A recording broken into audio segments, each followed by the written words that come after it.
Let's talk about the origin of universe. Sure.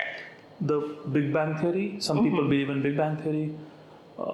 What is the reality? What is the reality according to you? Well, okay, so Again, it's relative, so I'm saying according to you. the Big Bang Theory states it's a bit of a misnomer because we don't think there was a bang. We don't think there was a big noise or a big explosion. We just think there was a rapid expansion. And so what it states is essentially that the universe started off very hot and very dense and then has been expanding.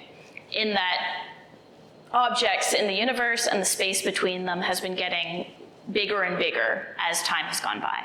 And it's not a matter of belief for this one. You look at galaxies that are very far away and they're moving away from us. You look at galaxies that are even farther away, they're still moving away from us and they're moving away from us even faster. So that means, and it's the same in every direction you look.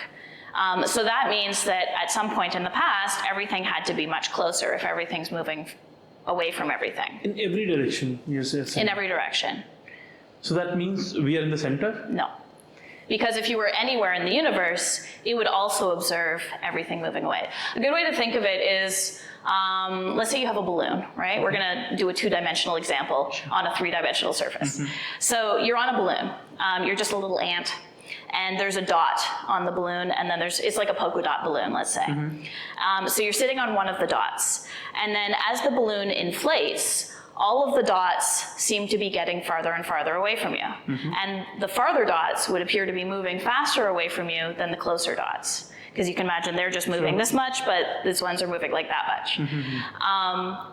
But if you were to get off your little dot and go to another dot and watch the same inflation happen, you would notice the same thing. So it doesn't matter where you are in the universe, you would observe everything moving away from you and the farther things moving faster away from you.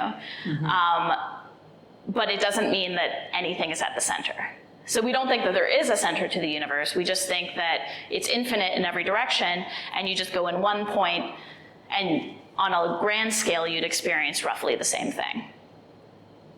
Universe is infinite. Yes. That's what we've measured so far.